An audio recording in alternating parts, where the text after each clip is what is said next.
Welcome. Welcome, bloody welcome. If we look slightly darker, it's because we've not got all the lamps on as usual, because one has to think about saving money these days. So welcome, bloody welcome to our cold, damp house. It's really turned cold now. Yeah. We just had a spell of sunshine for about 15 minutes. Yeah, it didn't make any bloody difference. It's been raining all morning. So, yeah. It's very wet. It's been very, very wet for the past week. Windy, cold, but we have not been here. No. We have not been in London. We've been in an even colder, wetter place. Well, I'm not sure about wetter. I think it's been very stormy. London has certainly had its fair share of floods. The allotment flooded. Not my plot. No, thank goodness. But more plots than normal got flooded by the River Brent because it rose. It's sort of not quite a thing about bursting its banks because we're slightly lower than the other side. But you said there's an issue with there are some floodgates further down the river. Up the river. Up the river. Up the river. Yeah, there's some gates that lead onto a golf course, which I think should be open, but they weren't apparently. So yeah. How does that prevent flooding if the gates are open? If the gates are open, it allows water to flow into that area. Okay, got it. I've got it now. But I have been told that the gates weren't opened and that golf course area didn't flood. Right. So yeah, maybe it has something to do with that. So it's to stop the water building up in other parts. Yes. Yeah. That actually will threaten people's livelihoods rather than people's desire to play a game of golf. Yeah, it's about flood management. That's what it's about. And reporting needs to be given down the line and people need to take the actions they need to take to reduce flooding. It could be, of course, that the amount of rain that our area had was totally unexpected and therefore the management didn't work quite so well. Yeah, could be that. Who knows? Okay, so anyway, welcome to today's show. This show is called Sunday Chat. If you didn't already know, you do now. Yeah. So, weather-wise, colder, chilly, damp, grey, with a little peep of sun peeping through. Yeah. It's kind of unpleasant. We have been away. We had a little holiday in North Wales, and we left the house without heating or hot water. Yeah. Because you know what they say these days, heat the person, not the home. It's all well and good saying that, but you get back to a very cold house and it's still very cold. It was 11 degrees inside and it still is 11 degrees. We had the heating on for a short amount of time this morning. We had a fire yesterday which took a very long time to get this room warm, because there'd been so much rain that rain had come down the chimney. Unusually. Well, it does when it's very heavy. Yeah. So it was very damp and cold, the grate itself. So it took quite a while to really get going, and then we had to build it up to feel the heat. We had a hot water bottle last night in the bed. Did you put it on my side of the bed at all? To begin with. Oh, right. Was that like... Just to take the chill off. Right. And then I had it on my side for the full force of the hot water. I was really lovely and toasty in bed. Yeah, we are toasty in bed. That's the good thing about having 3 duvets and a bedspread. Yeah. So we got our winter duvet on plus the topper. Yeah. The summer. Yeah. Duvet. So, yes. Of course, there are other ways to stay warm. Having hot drinks, running up and down the stairs 17 times. That will do it. That's good for weight as well. No, they say around 17 times. We've got 2 staircases, so doing both of those a few times a day does keep one warm. Maybe the government should be advising people to do that as well. Anyway, less about the government. Yeah. So, Bob, how was our week in Wales? Who did we go to see? Well, we started with a pit stop in Macclesfield. Welcome. Where am I looking? Oh, there. In that tiny, tiny little micro dot of a camera. Isn't it a miracle? It's a miracle. Isn't it really, if you think about it, the size of those lenses? Oh, it is. It's ridiculous. It's ridiculously miraculous. And apologies for the shaky footage. I'm on the mobile phone and I'm holding it at arm's length. And my arms aren't that strong. Oh, no, and I haven't got my selfie stick with me. So we're on the road again. What was that song? Selfie stick? Yeah. Oh. Yeah, we were given it as a gift. Do you not remember, Paul? Oh, the red and black one. Yeah. Yeah, we're on the road again. Davis on the road again. Don't sing. I like that song. Yeah, do you remember that song? To sing. Yeah. Anyway, yeah, we're this time in Macclesfield. That's right, Macclesfield in Cheshire at the Premier Inn. Look at the beautiful lighting. He's been going on about the lighting. The lighting's terrible for camera work. It's lovely for relaxing. It's got a nice warm glow to it. And it's got a purple light. Nice little pink LED at the top for ambiance. Yeah. So this morning when we woke up, we just put that one on. Yes. Because it wasn't glaring. Yeah, so the reason we're in Macclesfield is because we drove up yesterday afternoon for my sister's birthday party. So this was a sort of party to celebrate her 50th birthday, but it was delayed because of COVID. So it was at a social club, Macclesfield Packhorse Bowling and Social Club.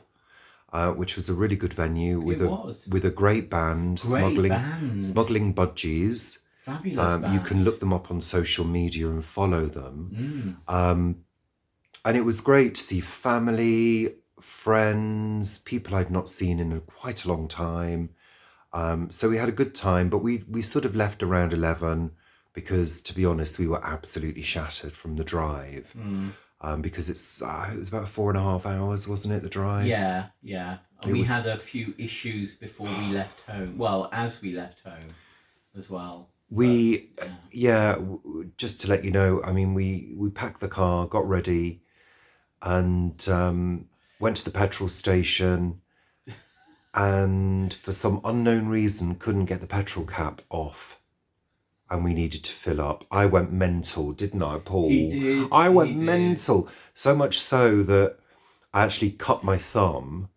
And I said to Paul, "What's that on my hand?" And Paul said, "That's blood, Richard." That's your blood. And I was bleeding. Not profusely or anything like that. No, but enough to actually smear the cap and everything. Yeah, so I said, "We're going home now, home now. But I think you had, because we were on a sort of time thing, we knew when the party was starting, you got into that sort of spiral. That little stressy spiral. Yeah, where just sort of everything just gets...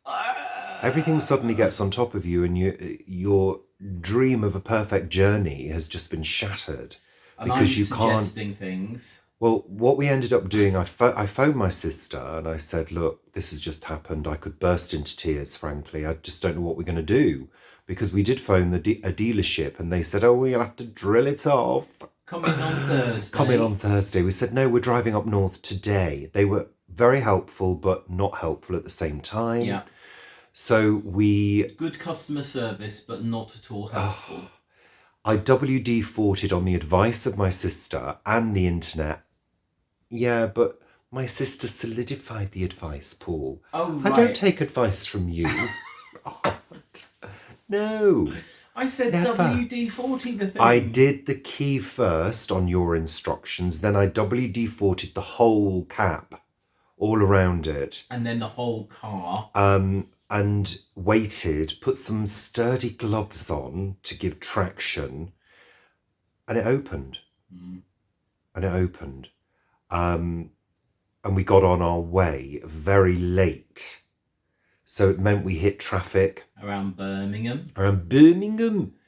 And we didn't... What we were hoping to do was to have a good journey up here and then have a couple of hours rest before the party and something to eat. But unfortunately, we had very little time. Paul made a cup of tea and I got changed into my rock star clothes. You did, yeah. Leather and denim. Sexy.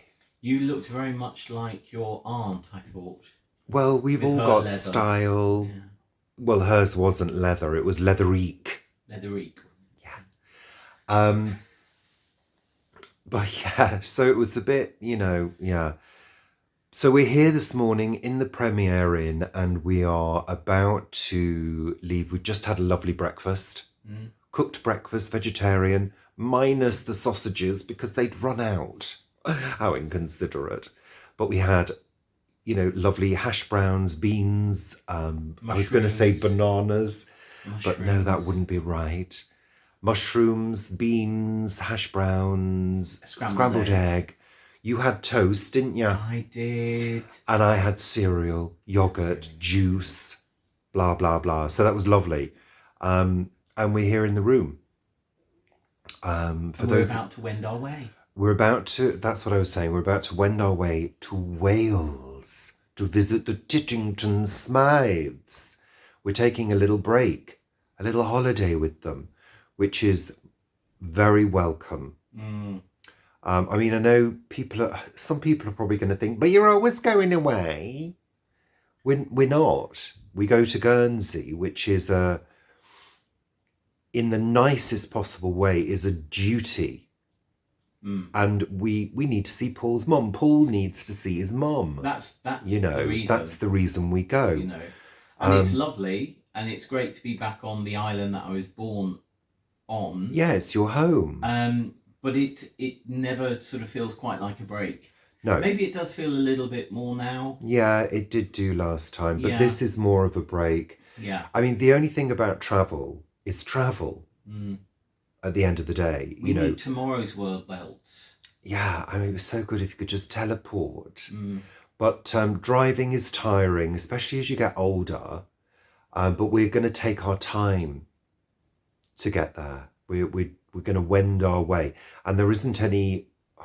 There might be a tiny bit of motorway or dual carriageway to do, but it's going to be a less stressful drive than the M40 and the M6, which is the route that we normally take. And also, we want to get there today, so there's we have to be there by X time, so we're not on a, if we want to take 3 hours to do it, we can take 3 hours. Yeah, we're not on a strict time thing. We don't have to be there for a party. No.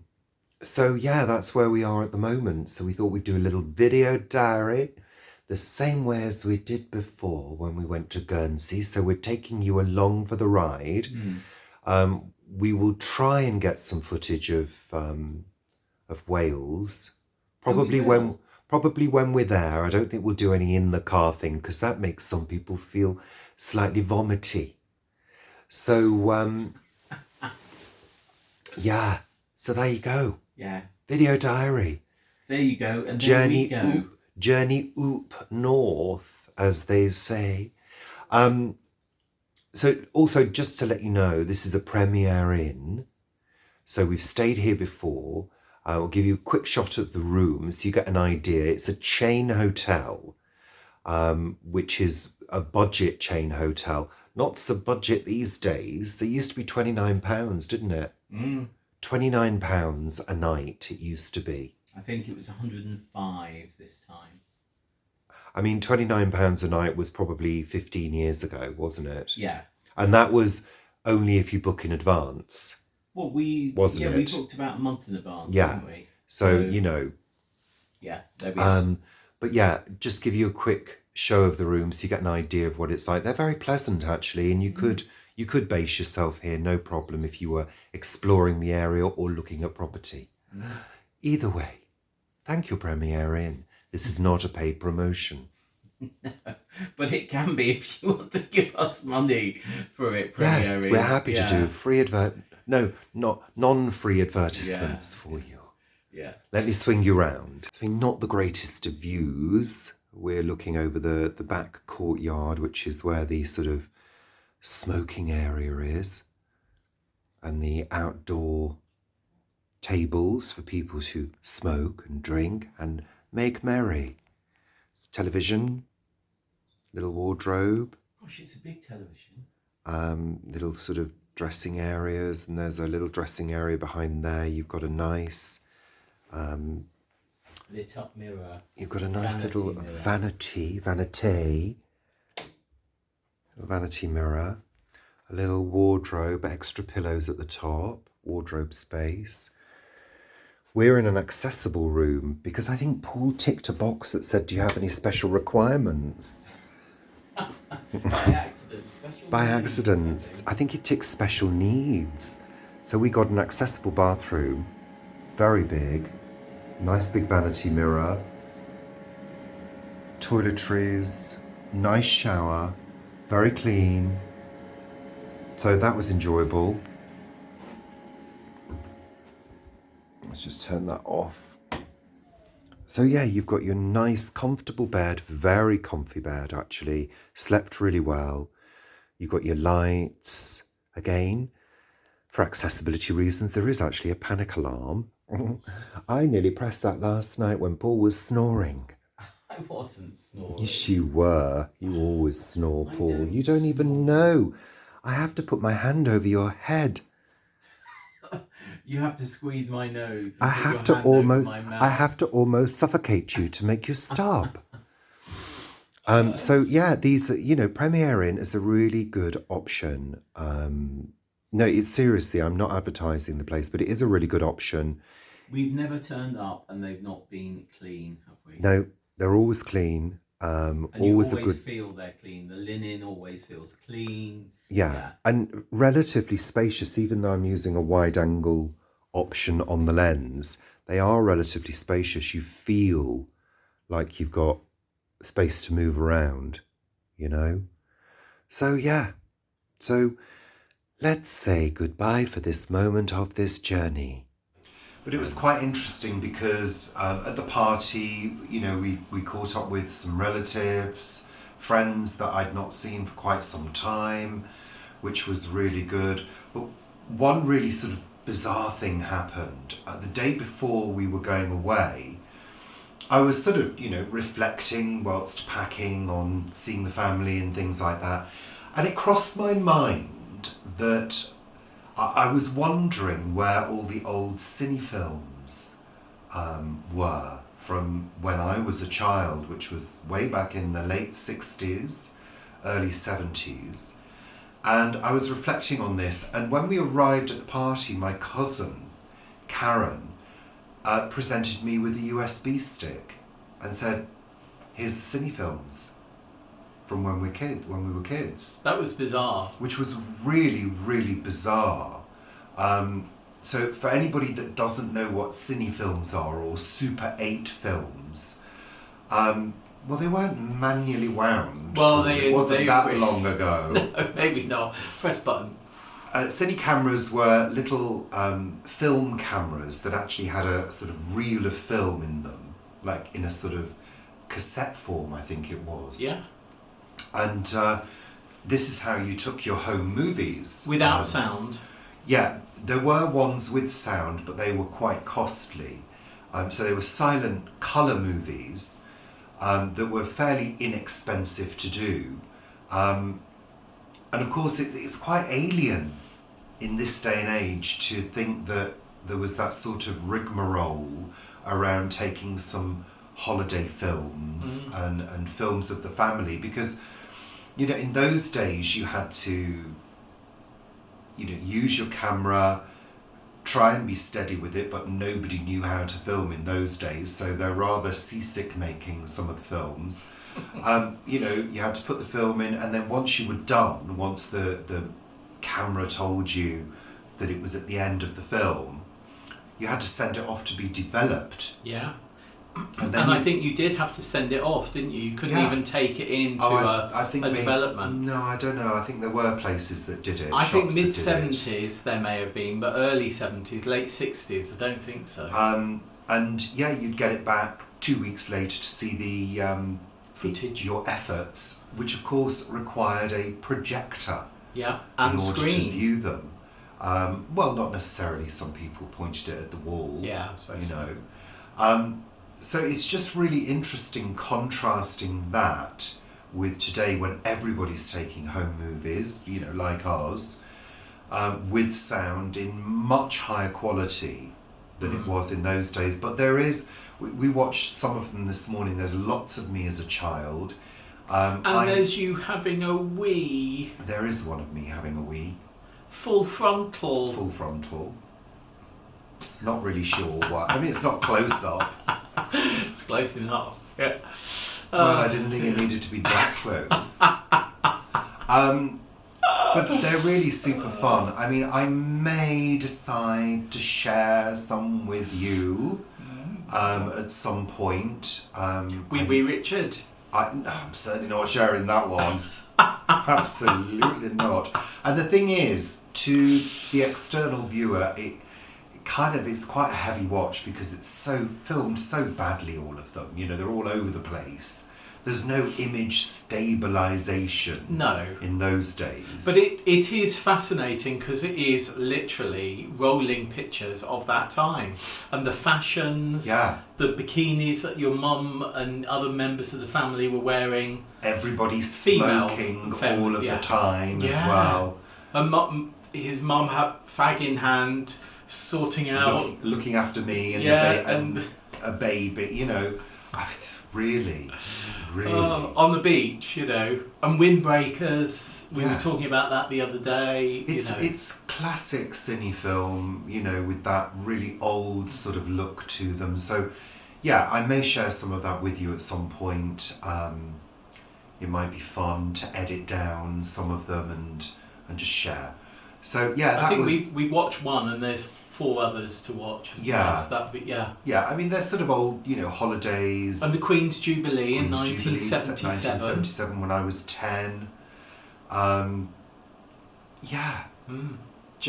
It's fascinating to watch yourself as well because, clearly you look like yourself and you remember little bits. There was a jumper that I remembered. I mean, I do have quite strong memories of being a child, which is quite nice. But anyway, so that was really, really interesting to see, and I'm really grateful to my cousin for giving me that. It's really great. So yeah, my sister had her party. They had a live band. Great band. So Smuggling Budgies, based in, I think, Macclesfield. So yeah, that was fun. And we got up the next morning, like Paul said, had our breakfast, and we drove to Wales to visit the Tittington Smythes. That's Lord and Lady Tittington Smythe. And Don't try Googling them. Alexa, please stop. Thank you. Don't try Googling them because they have to stay anonymous. They do. And if we reveal their identities on camera, we'd probably disappear. Yeah. Oh, yeah.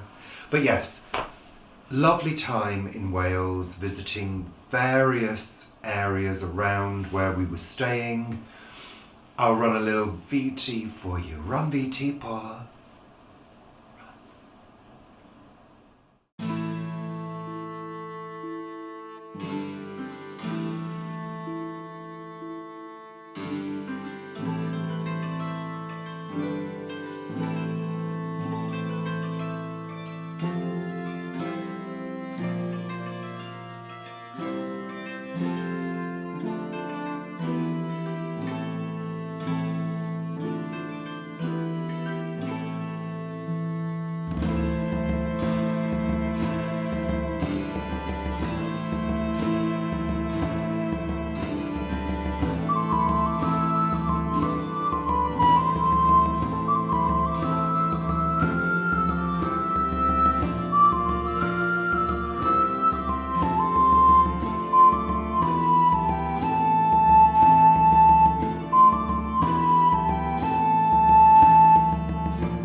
So as you can see, it's looking very wintry and autumnal in Wales, and Barmouth was sunny. Barmouth was sunny, and we were warmed by fish and chips. We were, but we also had a 3-mile walk, Yeah, we did. which Google told me took me 148 steps, which was really confusing. But it was a lovely walk along the promenade. They've got a fantastic promenade there, haven't they? So we walked right along, and there were waves crashing over at the end. Yeah, I've shown everybody. I know, it was really, really, really lovely. And then we walked back, looked at the front of many of the hotels, because it's a seaside, holiday seaside town. And fish and chips. We had them in the car. We did. It was great fun, and obviously great to see our friends and have a break away from London. So yeah, we got back on Friday yesterday, because today is Saturday, and yeah, we're in grey damp London again. Yeah. Back to the usual things. Well, we had a good drive back. It didn't rain coming back. No, it was dry. It was sunny, and there was it was one of those sort of crystal autumn sunny days, wasn't it? And with a lovely sunset. Great sunset. And yes. At one point I was looking at this this light aircraft. It sort of went across the motorway, obviously high up. And I was looking as it sort of went towards the sun, it took me back straight away to when I was flying, when I was like 17, 18 in Guernsey. And that sort of crystal clear sun that you get when you're high up in the sky. And I said, didn't I? I said, it's just dragged me right back, like, almost 40 years ago now.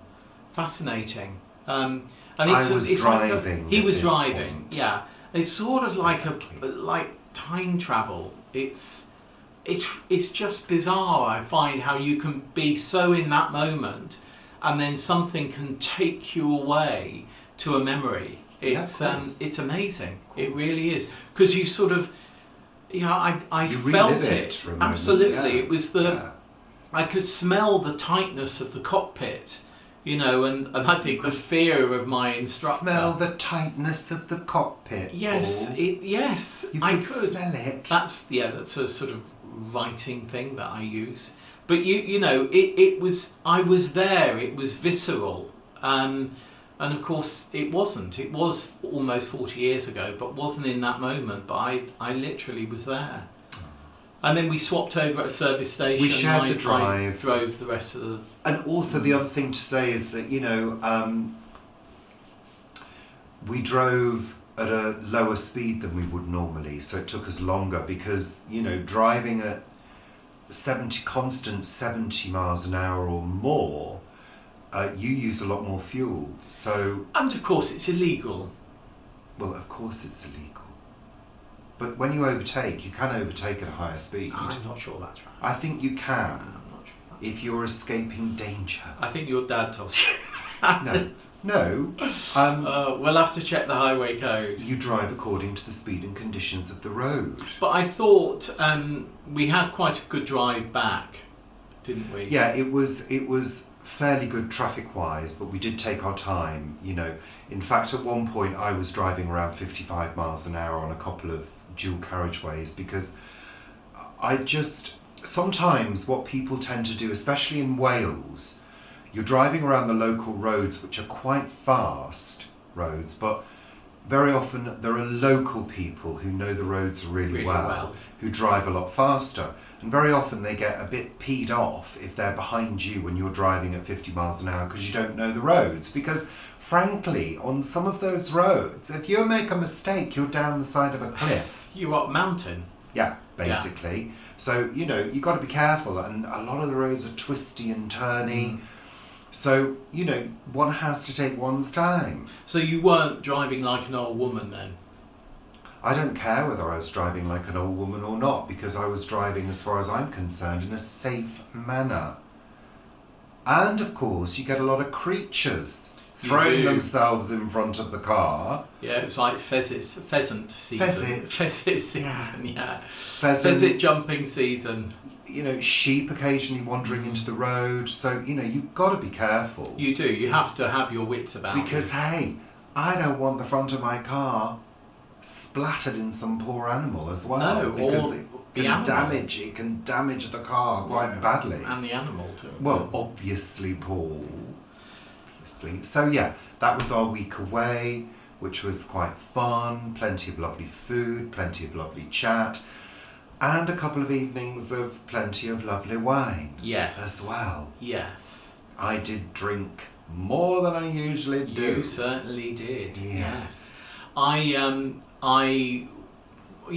were quite naughty away, ate a few things. We did. You know, we were on holiday, though. But I weighed myself this morning and I've lost another pound. Don't quite see how that works. Maybe it'll creep up on me in this next week. It's a bloody miracle, Paul. It really is. But we didn't overeat. No, we didn't overeat. No, portions were good, but we did have fish and chips. We did have cake a couple of times. Yeah. A few biscuits. I had a millionaire shortbread, which was probably enough for 4 people. Honestly, what was that one called? Can you remember? What? That where we got the millionaire shortbread. A bakery. I know, it's a bakery. With a coffee shop. Yeah, it's got a coffee. Where the others are more coffee shops in Dolgethley, this was. This one is a bakery and it has enormous cakes and they're very, very nice. I didn't have one. I was good. I just had a coffee. But you had a millionaire shortbread that would have fed 4 or 1 Richard.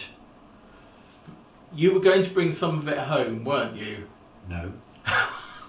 I suggested... I think Felicity was going to... she was, yes. Just eat half. Yeah. And then maybe take half home, but she opted for the full whammy as well. Yeah. But it was lovely and the coffee was good. We wandered around the village, blah, blah, blah, blah, blah. So we're finishing that segment now. We're finishing that segment now. Finishing that segment. There's been Finishing plenty of lovely things to see and do. Yeah. So, super duper. So tonight, it's Saturday night. It's Bonfire night in the UK. That's the 5th of November. Also known as Guy Fawkes Night. This celebrates the capturing of Guy Fawkes when he attempted to blow up the Houses of Parliament with gunpowder in the gunpowder plot of whatever year it was. Yeah, I can't remember. No. 17 something. I think we need a new one. Yeah. Anyway, frankly, here we are. Yeah, politics aside. Yeah. Let's not talk about that. So we have... We could be accused of inciting violence. Oh, we could be, yes. We wouldn't want that now, No, would we? we No, I just can't go on. No. So tonight we have our allotment bonfire social. Yeah. Just a bonfire and social, no fireworks. And we're hoping it will go ahead. We have postponed a work party to get ready for it. That was 10 till 1. So we're starting that at 1:30, but yeah, we'll just have to take the day as it comes. I mean, it gets to a point, of course, when if you built the bonfire, you've sort of got to have it because you've got to burn it that day because you burn it the day you build it. You know, you never build a bonfire in advance because creatures could get in. So has anybody informed the short break service? I sent you an email. No, you didn't. So anyway, I'll go and knock this afternoon and let them know. Yeah. Or just phone them up. Yeah, I can phone them up. Yeah. So we'll do that. But it's the bonfire should happen. But it was torrential rain this morning. Then it got really drizzly and sort of foul. It looks as though it's going to lighten up a bit. But I've looked at 3 weather apps and they're all saying completely different things. So we'll see how it goes. So traditionally people have a bonfire and they burn stuff. If stuff is wet, it's not going to burn and it's going to smoke a lot. So, and also the things that people burn at your bonfire site can only be untreated wood. Yeah, unpainted, untreated. basically. That's it. No green waste, No. nothing like that. No. You know, to minimise the amount of smoke that goes up. And then, of course, people will be setting off fireworks, which, you know, will cause great distress to a huge number of people in society. We've said it before, noiseless fireworks now! Yeah. Yeah. Noiseless and smokeless. Yeah. Otherwise known as a drone display. Yeah, they're great. Hello! So, yeah, it used to be a lovely time of year for kids. You know, kids would go crazy over fireworks. So would we when we were kids. And what came with Bonfire? You know, you had the foods. Yeah, like treacle flapjacks. What were they called? Parkin. Parkin. You know, parkin. Which I have lovely. made. I made a few years ago. It's a sort of spicy, gingery, gorgeous, unctuous, oaty cake. Treacle toffee as well. Potatoes. Baked Potatoes baked in the fire. In the fire, wrapped in foil. You know, all those lovely things. But of course, I think we just need to wake up now in terms of fireworks. You know, let's stop all that nonsense and make it more environmentally friendly, really. You know, because it's kind of a free-for-all, isn't it? People can buy huge display fireworks now. And we have done in the past, Yeah, you know, and then of course. I think come to our senses and sort of, Anyway, And we will. I will let you know whether the Bonfire Social goes ahead in the next upload of A Week at the Plot. Woo. Yay! Thanks, Paul. That's Thank all you for right. that segment. Yeah. Anyway, we're tying up because this is just a quick one today because we've got shit to do. We have. I've got lots of things I need to do today. Yeah. I do as well. I've got to try and work out how I'm going to get all that washing dry for a start. Well, you could blow on it, couldn't you? Don't joke. Because, seriously, I don't know how it's going to dry. Well, I think you should bring it in here and maybe put the heating on. Just to... Well, it's going to be on this evening, so could you put some here? Well, I might have to make another coal fire and put it in here in front of the fire. I think we could Because do that's with... how we would have done in the old days. Yeah, Paul. yeah. I think we could do with getting a few bits of wood, couldn't we? What do you mean? For the firewood, because I think once a log goes on, it sort of really helps it as well. Well, you tend to put a log on at the end, on the hot coals, so it burns very cleanly. Well, yeah, exactly. You know, so maybe we get a I've only few got logs. one log left. Maybe we get a few logs, that's what I'm saying. And then we can do, there we are. Yeah. Sorted. Anyway. So, there you go. So, what are we watching on television this week? Well, we Not a lot. finished... Well, no, we Not a didn't. lot. No, because we were drinking wine We instead. didn't watch TV at all No. this week. No, well, we have this week, but not Well, whilst we were in not Wales yet. or Mac. We finished watching The Watcher before we went, as We're none the wiser. anticipated. We're none Yeah. the wiser. We don't know who the Watcher is yet. and I thought there would be a twist, and I didn't know what the twist was. Somebody said, "How can you possibly know?" I didn't know what the twist was, but I knew that it was going. I knew something, and that there would be a twist. So there we So are. Clever, Paul. Well, yes, of course, Clever, I but am. we have started a newer series, another remake of Yes. War of the Worlds, yet another one. And this is one that I didn't know had been made. I'm slightly... Well, I'm not anxious, but I know there's 3 series. And the thing is, sometimes when they remake something, they can do too many series, flog it to death. So this one is really quite a really modern adaptation, isn't it? It is. Yeah, I'm not sure what to make of it. I'm kind of enjoying it, but it's kind of just really a mishmash of all sorts of different alien invasion movies, along with Contact, i.e. discovery of a signal from another place, and then the subsequent invasion, which of course we've all seen so many times before.